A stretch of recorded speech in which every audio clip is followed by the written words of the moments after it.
प्यारे दोस्तों, कैसे हैं आप लोग। पीएसपी के इस डिजिटल प्लेटफॉर्म पर आपका हार्दिक स्वागत एवं अभिनंदन है। जैसा कि आप लोग जानते हैं, हम प्रतिदिन प्रभात ज्ञान कोश के तहत डीएनए यानी डेली न्यूज़ एनालिसिस में भारत, विश्व और राजस्थान का करंट अफेयर्स लेकर के आपके बीच में हाजिर होते हैं। आज की हमारी जो सबसे पहले इंडिया और वर्ल्ड का करंट अफेयर है, उसका जो सबसे पहली जो महत्वपूर्ण खबर है वो एयर इंडिया से संबंधित है।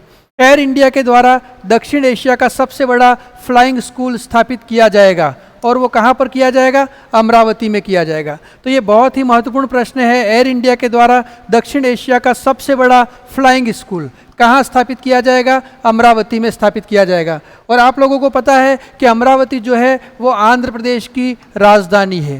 तो अमरावती में जो है वो पहला फ्लाइंग एशिया का, दक्षिण एशिया का सबसे बड़ा फ्लाइंग स्कूल स्थापित किया जा रहा है। दूसरा फिर जो हमारा महत्वपूर्ण खबर है आज की, वो आंध्र प्रदेश से संबंधित है। और आंध्र प्रदेश के मुख्यमंत्री चंद्रबाबू नायडू, उन्होंने एक योजना शुरू की है और उस योजना का नाम क्या है? एनटीआर भरोसा पेंशन योजना। पेंशन को लेकर के एक योजना जारी की है और उस योजना का नाम क्या है? एनटीआर भरोसा पेंशन योजना। किसने शुरू की है? चंद्रबाबू नायडू ने। चंद्रबाबू नायडू कहाँ के मुख्यमंत्री हैं? आंध्र प्रदेश के मुख्यमंत्री हैं। अगली जो खबर है वो बॉलीवुड से संबंधित है। बॉलीवुड के एक्टर शाहरुख खान को लोकार्नो फिल्म फेस्टिवल के 77वें एडिशन में कैरियर अचीवमेंट सम्मान से सम्मानित किया जाएगा, है ना। तो लोकार्नो फिल्म फेस्टिवल, वहाँ का कौन सा एडिशन है? 77वां एडिशन। और उसमें कैरियर अचीवमेंट सम्मान से किसको नवाजा जा रहा है? बॉलीवुड के एक्टर शाहरुख खान को। अगली जो हमारी खबर है वो फिर इंडियन फिल्म फेस्टिवल से संबंधित है। और लॉस एंजल्स में इंडियन फिल्म फेस्टिवल में गर्ल्स विल बी गर्ल्स को ग्रैंड जूरी अवार्ड मिला है ना। तो गर्ल्स विल बी गर्ल्स को कौन सा अवार्ड मिला है? ग्रैंड जूरी अवार्ड मिला है। उसके बाद में सिंगापुर फीडे विश्व चैंपियनशिप 2024 मैच की मेज़बानी करेगा। यानी फीडे विश्व चैंपियनशिप 2024 की मेज़बानी कहाँ की जा रही है? सिंगापुर के द्वारा की जा रही है। अगला हमारा जो महत्वपूर्ण खबर है आज राष्ट्रीय और अंतर्राष्ट्रीय, उसमें 3 जुलाई, हर वर्ष 3 जुलाई को दुनिया भर में अंतर्राष्ट्रीय प्लास्टिक बैग फ्री दिवस मनाया जाता है ना। तो 3 जुलाई को दुनिया भर में अंतर्राष्ट्रीय प्लास्टिक बैग फ्री दिवस मनाया जाता है। ऑस्ट्रेलिया ने विदेशी छात्रों के लिए विद्यार्थी वीज़ा शुल्क $710 से बढ़ाकर $1600 किया है ना। तो ऑस्ट्रेलिया में जाने वाले जो विद्यार्थी हैं उनके लिए जो वीज़ा दी जाती है उसका जो शुल्क है वो $710 था और उसको अभी बढ़ा करके कितना कर दिया गया है? $1600 कर दिया गया है।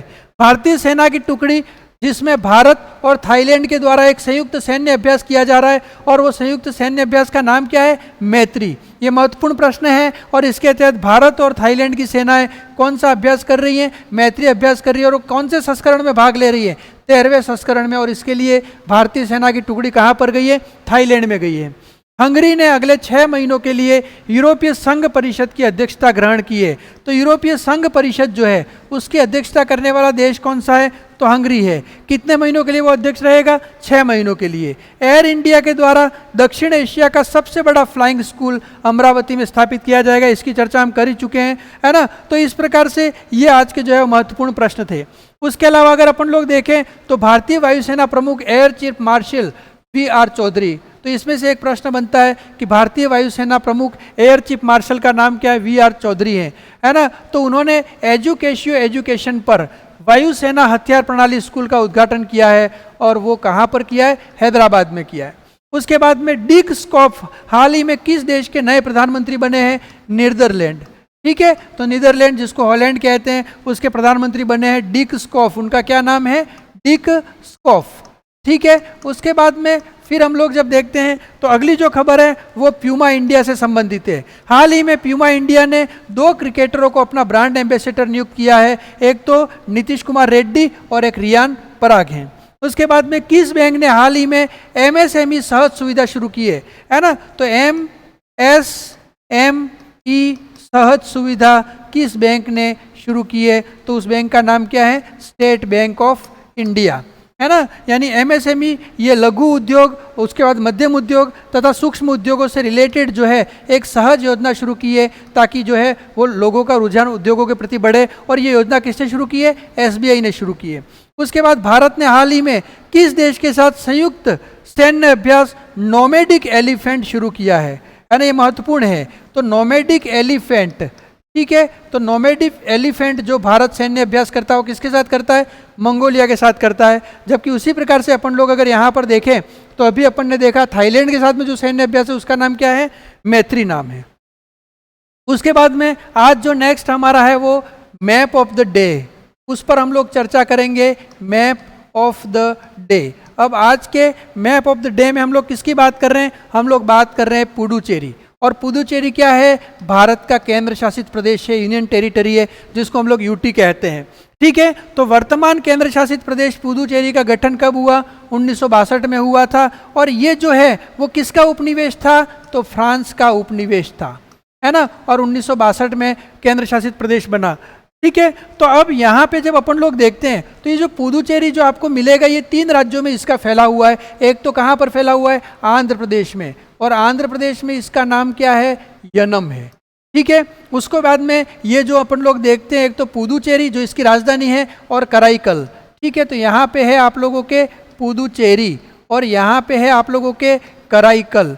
ये दोनों कहाँ पर है? आपके तमिलनाडु में है, जो कि आपके जो है वो बंगाल की खाड़ी से लगता हुआ क्षेत्र है ये। तो पुडुचेरी और यहाँ से है कराईकल, ये दोनों भी पांडिचेरी पुडुचेरी से संबंधित है, ये तमिलनाडु में है। और उसके बाद में यहाँ केरला में भी एक क्षेत्र है और उसका नाम क्या है? माहे। तो इस प्रकार से केरल का माहे, उसके बाद में आंध्र प्रदेश का यनम, तथा उसके बाद में तमिलनाडु का पुडुचेरी और कराईकल, ये सारा एक ही केंद्र शासित प्रदेश है, यूनियन टेरिटरी है, जिसका नाम क्या है? पुडुचेरी, जिसको अपन लोग पांडिचेरी कहते हैं, ठीक है। तो 1 नवंबर 1954 को भारत में फ्रांसीसी कब्जे को भारतीय संघ में स्थानांतरित करने और 280 साल के फ्रांसीसी शासन के समाप्त होने के बाद पुडुचेरी एक केंद्र शासित प्रदेश बन गया, है ना। तो इस प्रकार से वैसे इसका पुराना नाम क्या था? पांडिचेरी था, लेकिन 2006 के अधिनियम के द्वारा पांडिचेरी का नाम बदल करके क्या कर दिया गया? पुडुचेरी कर दिया गया। और उसकी राजधानी भी कौन सी है? पुडुचेरी है। तो आपके लिए जो ध्यान में रखने वाली चीज़ है वो एक तो ये है कि ये भारत का केंद्र शासित प्रदेश है। दूसरी चीज़ ये किसके अधीन था? पहले फ्रांस के अधीन था। तीसरी चीज़ इसका पुराना नाम क्या था? पांडिचेरी था। 2006 में अधिनियम बनाया गया और इसका नाम बदल करके क्या किया? पुडुचेरी कर दिया गया। ये 3 राज्यों में फैला हुआ है। आंध्र प्रदेश में यनम है, उसके बाद में तमिलनाडु में पुडुचेरी और कराईकल है, और उसके बाद में केरला में माहे है। उसके बाद में हमारा जो अगला आज का सीक्वेंस है वो है पर्सन ऑफ द डे, ठीक है। तो पर्सन ऑफ द डे में हम आज किसकी बात कर रहे हैं? हम आज बात कर रहे हैं पी.सी. महालनोबिस। इनका नाम आप लोगों ने सुना ही होगा। ये बहुत ही बड़े सांख्यिकी के क्षेत्र में गणितज्ञ थे। और पी.सी. महालनोबिस जो है उनका जन्म 29 जून को हुआ था। तो हर साल 29 जून को प्रोफेसर प्रशांत चंद्र महालनोबिस की जयंती पर सांख्यिकी दिवस मनाया जाता है। क्यों? क्योंकि सांख्यिकी के क्षेत्र में उन्होंने बहुत ही बड़ा काम किया था। अब यहाँ पे हम लोग देखते हैं तो महालनोबिस से रिलेटेड अगर अपन देखें तो आप लोगों को पता है भारत की दूसरी पंचवर्षीय योजना जो थी, उस दूसरी पंचवर्षीय योजना को तैयार करने में महालनोबिस ने बहुत ही बड़ी भूमिका निभाई थी, ठीक है। और उसमें उन्होंने ये भूमिका निभाई थी कि भारत में किस प्रकार से औद्योगिक विकास हो सकता है, और इसीलिए इस मॉडल को महालनोबिस मॉडल के नाम से भी जाना जाता है, दूसरी पंचवर्षीय योजना को। तो वो दूसरी पंचवर्षीय योजना कब थी? 1956 से लेकर के 1961 के बीच में। तो भारत की दूसरी पंचवर्षीय योजना 1956 से 1961 को तैयार करने में प्रमुख भूमिका किसने निभाई थी? प्रशांत चंद्र महालनोबिस ने निभाई थी। और उन्होंने दूसरी पंचवर्षीय योजना में औद्योगिक विकास का खाका तैयार करके दिया था। इसीलिए इस पंचवर्षीय योजना को महालनोबिस मॉडल के नाम से भी जाना जाता है, ठीक है। तो ये आज के पर्सन ऑफ द डे थे। उसके बाद में हम लोग राजस्थान जीके के कुछ प्रश्नों पर चर्चा कर रहे हैं, जिसमें राजस्थान का डाबला सिंघाना क्षेत्र किस खनिज के लिए प्रसिद्ध है? तो लोहे के उत्पादन के लिए प्रसिद्ध है। और ये जो डाबला सिंघाना है वो कहाँ पर है? आपके जयपुर में है डाबला सिंघाना, ठीक है। उसके बाद में अपन लोग बात करें तो मैंगनीज खनन के लिए कौन से क्षेत्र हैं? तो लीलवानी, काली खूंटा और तिम्मा मोरी, है ना। ये क्षेत्र हैं बांसवाड़ा के जो मैंगनीज खनन के लिए हैं। और मैंगनीज जो है वो अपन लोग जानते हैं कि लोहा और इस्पात, ठीक है। तो लोहे से अगर आपको इस्पात बनाना है तो उसके लिए मैंगनीज का उपयोग किया जाता है। उसके बाद में कौन से खनिज को अपन रक्तमणि और फिरोजा कहते हैं? है ना, रक्तमणि जिसको और फिरोजा के नाम से किस खनिज को जाना जाता है? तांबड़ा को जाना जाता है। राजस्थान के किन 2 जिलों में राजस्थान राज्य का 75% अभ्रक का उत्पादन होता है? और अभ्रक की ईंटें जहाँ की प्रसिद्ध हैं वो राज्य कौन कौन से हैं? भीलवाड़ा और उदयपुर। और यहाँ की अभ्रक की ईंटें भी बहुत ही ज़्यादा प्रसिद्ध हैं। उसके बाद में तांबे के लिए प्रसिद्ध बन्नों वालों की ढाणी किस जिले में स्थित है? तो बन्ने ढाणी कहाँ स्थित है? सीकर में स्थित है तांबे के लिए। जबकि तांबे के लिए एक दूसरा क्षेत्र कौन सा है? खेतड़ी सिंघाना, और वो कहाँ पर है? झुंझुनू में है। ठीक है, लेकिन बन्नों वाली ढाणी कहाँ पर है? सीकर जिले में है। प्रदेश में कहाँ पर देश का सबसे अधिक और सबसे बड़ा सीसा जस्ता का एकल जमा है? सीसा जस्ता दोनों संयुक्त रूप से मिलते हैं, और उसके संयुक्त रूप से जो मिलता है तो उसको अपन उस अयस्क को क्या कहते हैं? गैलेना कहते हैं। और इसकी खदान कौन सी है? जावर माइंस। और ये जावर माइंस कहाँ पर है? आप लोगों के उदयपुर में है। ठीक है, उसके बाद अपन लोग बात करते हैं कौन सा खनिज तेल का क्षेत्र राजस्थान के बाड़मेर जिले में है? तो ये सब लोगों को पता है, मंगला, विजया, सरस्वती, भाग्यम, ऐश्वर्य, ये कुछ खनिज तेल के कुएं जो कहाँ पर है? बाड़मेर में है। 2011 की जनगणना के अनुसार जनसंख्या की दृष्टि से राजस्थान का स्थान कौन सा है? तो 8वां स्थान है। और उसके बाद में 2021 की जनगणना नहीं की गई है। राजस्थान में 2011 की जनगणना में लिंगानुपात कितना, यानी 1000 पुरुषों पर महिलाओं की संख्या कितनी है? तो कितनी संख्या है? 928 है। और अभी जो एसटीसी में एक क्वेश्चन पूछा गया था, राजस्थान में महिला साक्षरता की दर कितनी रही है? तो वो दर कितनी है? 52.12% महिला साक्षरता की दर है राजस्थान में। तो ये राजस्थान जीके के कुछ महत्वपूर्ण प्रश्न थे। अब हम यहाँ पर करंट और उसके संबंधित कुछ महत्वपूर्ण प्रश्नों पर चर्चा करने जा रहे हैं। सबसे पहला प्रश्न ग्रीनफील्ड एयरपोर्ट से संबंधित है, और ग्रीनफील्ड एयरपोर्ट की मंजूरी कौन से जिले में दी गई है? वो जिला कौन सा है? कोटा। वहाँ सरकार ने ग्रीनफील्ड एयरपोर्ट की मंजूरी दी है। मुख्यमंत्री ने राजस्थान में कितने फ्लाइंग स्कूल खोलने की मंजूरी प्रदान की है? तो 3 फ्लाइंग स्कूल जो है राजस्थान में खोले जाएंगे। हैम्बर्ग जर्मनी में आयोजित एडोरेंस इवेंट आयरमैन यूरोपीय वर्ल्ड चैंपियनशिप में किसे आयरमैन के खिताब से नवाजा गया है? तो अंकुर जैन को आयरमैन के खिताब से नवाजा गया है। हाल ही में किस जिला कलेक्टर के द्वारा सशक्त 12 प्रगति को शक्ति अभियान शुरू किया गया? 12 जिले में सशक्त 12 प्रगति को शक्ति अभियान शुरू किया गया, और जिला कलेक्टर का नाम क्या है? रोहिताश्व सिंह तोमर।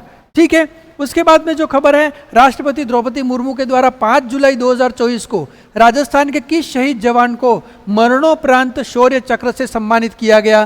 तो ये 2 जवान हैं, एक तो मेजर मुस्तफ़ा बोहरा उदयपुर के हैं, और दूसरे मेजर विकास भांबू हनुमानगढ़ के हैं। तो मेजर मुस्तफ़ा बोहरा उदयपुर और मेजर विकास भांबू हनुमानगढ़, इन दोनों को राष्ट्रपति ने शौर्य चक्र से सम्मानित किया है मरणोपरांत। उसके बाद महिला एवं बाल विकास विभाग राजस्थान के द्वारा 1 से 15 जुलाई तक कौन सा अभियान चलाया जा रहा है? तो उस अभियान का नाम क्या है? आंगनवाड़ी चलो अभियान। अभी कौन सा अभियान चलाया जा रहा है? आंगनवाड़ी चलो अभियान।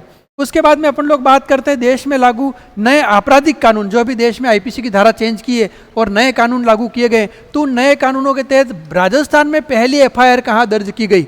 तो पहली एफआईआर कहाँ दर्ज की गई? सादड़ी पुलिस थाना पाली में पहली एफआईआर दर्ज की गई। All India police judo cluster प्रतियोगिता में किसने गोल्ड मेडल जीतकर राजस्थान का नाम रोशन किया है? तो उसका नाम क्या है? अंजित कौर है। ये आज के करंट से रिलेटेड महत्वपूर्ण प्रश्न थे। और भी कुछ चीज़ें हैं जिस पे हम चर्चा करना चाहेंगे। हाल ही में किसे ग्रीन मैपल फाउंडेशन द्वारा तेलंगाना वृक्ष पुरस्कार से सम्मानित किया गया?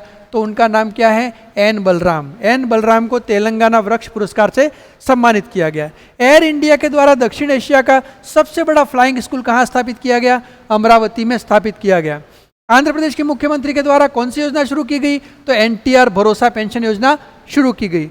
बॉलीवुड एक्टर शाहरुख खान को किससे सम्मानित किया गया? तो लोकानो फिल्म फेस्टिवल के अंदर उनको जो सम्मान दिया गया। लॉस एंजल्स में इंडियन फिल्म फेस्टिवल्स में गर्ल विल बी गर्ल्स को कौन सा अवार्ड मिला है? तो इनको मिला है ग्रैंड जूरी अवार्ड। हर वर्ष दुनिया भर में अंतर्राष्ट्रीय प्लास्टिक बैग फ्री दिवस कब मनाया जाता है? 3 जुलाई को मनाया जाता है। फीडे विश्व चैंपियनशिप की मेजबानी कौन सा देश करेगा? सिंगापुर करेगा। अभ्यास मैत्री कौन से देशों के बीच में है? तो भारत और थाईलैंड के बीच में है। जापान ने कौन सा सैटेलाइट लॉन्च किया है? तो एडवांस्ड ऑब्जर्विंग सैटेलाइट 4। इसका क्या नाम है? Advanced observing satellite 4, AOS4। ये किसने लॉन्च किया है? जापान ने लॉन्च किया है। ठीक है, इस प्रकार से ये आज के जो प्रश्न थे उसका एक प्रकार से रिपीटेशन था। तो इस प्रकार हमने भारत का करंट अफेयर्स, विश्व का करंट अफेयर्स, राजस्थान का current affairs, person of the day और मैप ऑफ द डे की चर्चा की, और उसके साथ में कुछ महत्वपूर्ण प्रश्नों पर चर्चा की है। उम्मीद है हमारा जो ये अमेंडमेंट है वो आपको पसंद आ रहा होगा। आप अधिक से अधिक इस चैनल को लाइक, शेयर और सब्सक्राइब कीजिए। आप सभी को बहुत बहुत धन्यवाद, आभार, शुक्रिया।